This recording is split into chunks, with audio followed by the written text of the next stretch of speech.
समंदर के अंदर डूबी हुई हजारों साल पुराने शहर से लेकर अजीबोगरीब दिखने वाले क्रिएचर्स तक, अंडर वाटर रिवर जैसे फिनोमिना हो या फिर समंदर की गहराइयों से मिलने वाला खजाना, चाहे समंदर हो या रिवर्स और लेक, दुनिया में पानी के अंदर बेशुमार मिस्ट्रीज पाई जाती है। पिछले कई सदियों से इंसानों को हैरत में रखा है, लेकिन जैसे जैसे टेक्नोलॉजी एडवांस होती जा रही है वैसे वैसे समंदर की मिस्ट्रीज सामने आते जा रही है और इसके साथ साथ हम कई मिस्ट्रीज को सॉल्व करने में, उनके राज जानने में कामयाब हो रहे हैं। लेकिन हमारी एडवांस टेक्नोलॉजी भी आज तक समंदर के सिर्फ 5% हिस्से को ही जान पाई है। 95% ओशियन अभी भी अनजान है और इसी मिस्ट्री को सुलझाने आज तक कई देशों ने डीप सी मिशन की है। लेकिन आपको यह जानकर खुशी होगी कि हमारा देश इंडिया भी आने वाले समय में 2026 में डीप सी मिशन को अंजाम देगा और 3 यात्रियों को समुद्रयान नाम की सबमरीन में डीप सी में 6000 मीटर की गहराई में लेकर जाएगा। खैर, एक अलग विषय है, लेकिन इसके बारे में हम किसी और वीडियो में बात करेंगे। जैसे कि आप जानते हैं कि समंदर में भूकंप और वोल्केनो फटने से बहुत बड़ी वेव्स पैदा होती है, जिन्हें हम सुनामी कहते हैं,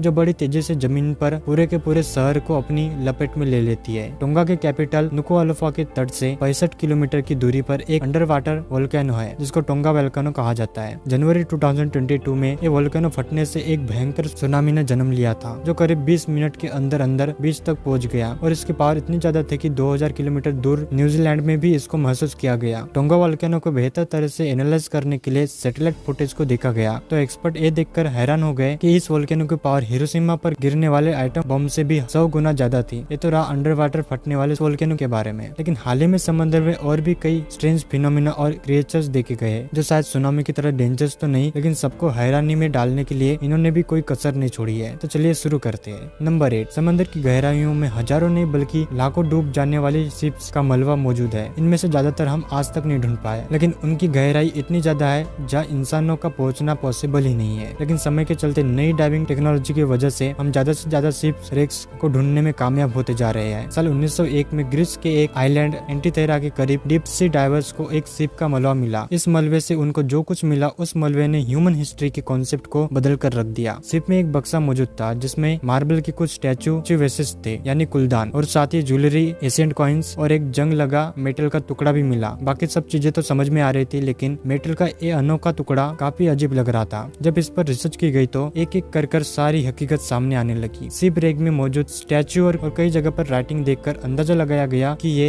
एशियन ग्रीस के दौर में दबा था। लेकिन एक्सपर्ट्स और रिसर्चर्स ये देखकर हैरान हो गए कि लोहे का ये टुकड़ा कोई मामूली चीज नहीं था, बल्कि एशियन ग्रीस का एक कंप्यूटर हुआ करता था। इसमें बहुत सारे गियर्स लगे हुए थे, जिसमें बहुत सारे दांत बड़ी महारत से बनाए गए थे। यह आपको ये भी बताते चले कि आजकल की मॉडर्न मशीनरी की मदद से भी गियर्स के ऐसे दांत बनाना बड़ी महारत का काम होता है। ये एशियन कंप्यूटर सफर के दौरान चांद सितारों की लोकेशन बताता था और इसके अलावा ये फ्यूचर की डेट्स में भी चांद की पोजीशन को प्रेडिक्ट करता था। अब सवाल ये है कि उस दौर में शिप कैप्टन को चांद की लोकेशन प्रेडिक्ट करने की आखिर क्या जरूरत थी। असल में चांद की ग्रेविटेशनल फोर्स से समंदर में लहरें पैदा होती है। इन लहरों में कैप्टन को शिप कंट्रोल करने में काफी प्रॉब्लम होती थी। इसी वजह से वो कोशिश करते थे कि वो अपना सफर तब तक करे जब तक चांद समंदर के ऊपर ना हो। यही वजह थी कि 2000 साल पहले एशियन ग्रीस के लोग एक खास तरह का कंप्यूटर इस्तेमाल करते थे। नंबर 7, ऑस्ट्रेलिया के एक आइलैंड न्यू गिनी से 1800 किलोमीटर दूर समंदर का ये हिस्सा अपने अंदर इतिहास की कई ऐसी यादें छुपाए बैठा है। चोक लगुन के नाम से जाना जाने वाला समंदर का ये हिस्सा, जिसकी गहराई में बेशुमार फाइटर्स, टैंक्स और आर्टिलरी सेल्स का मलबा मौजूद है। ये सब देखकर डाइवर्स को वर्ल्ड वॉर 2 का वो दिन याद आता है जब अमेरिका ने ऑपरेशन हेलस्टोन करके जापान की 4 worship, 2 light vessels, 4 destroyer ships, 9 auxiliary ships, 2 दर्जन से ज्यादा कार्गो वेसल्स और 250 एयरक्राफ्ट को तबाह कर दिया था। आज भी चकलुगान को अंडर वाटर ग्रेवयार्ड के नाम से जाना जाता है, जहाँ सिर्फ कुछ ही घंटों में हजारों जाने समंदर की गहराइयों में दफन हो गई थी। नंबर 6, अंटार्कटिका में जमे हुए ओशियन के नीचे मौजूद ये यार्ड एक फिल्म की शूटिंग के दौरान तेज तूफान में यार्ड डूब गई थी। अंटार्कटिका के मैक्सवेल बेल के एक ब्राजीलियन जर्नलिस्ट इस यार्ड में 4 फिल्म क्रू के साथ इस आइसबर्ग से होता हुआ एक फिल्म की डॉक्यूमेंट्री की शूटिंग के मकसद से गुजर रहा था। तभी रास्ता तेज तूफानी लहरों ने रोक दिया। तूफान की गति इतनी ज्यादा थी कि इनकी यार्ड बर्दाश्त नहीं कर पाई और पानी में उल्टी होकर धीरे धीरे डूबती चली गई। पूरे 1 साल तक ये यार्ड अंटार्कटिका के आइस में फंसी रही और कुछ ऐसा मंजर पेश करती रही। और जब 1 साल बाद इसको निकाला गया तो इसकी हालत इतनी खराब थी कि इसको रिपेयर करना मुश्किल था। नंबर 5, रिसर्चर्स की एक टीम इंग्लैंड और यूरोप के दरमियान एक इंग्लिश चैनल में रिसर्च के मकसद से गई। समंदर के कई फुट नीचे जमीन की सतह में एक ऐसा टुकड़ा मिला जहाँ पर आज भी पेड़ जमीन से जुड़े हुए पाए जाते हैं। यह मंजर काफी हैरान कर देने वाला था, क्योंकि समंदर के अंदर किसी भी हाल में इतना बड़ा पेड़ ग्रो कर सकता। ये इस बात की निशानी थी कि सीबेड का ये हिस्सा किसी दौर में जमीन का वो हिस्सा हुआ करता था जो आज के यूरोप और इंग्लैंड को कनेक्ट करता था। रिसर्च में पता लगा कि आज से करीब 8000 साल पहले ये ब्रिज किसी वजह से पानी के नीचे डूब गया था।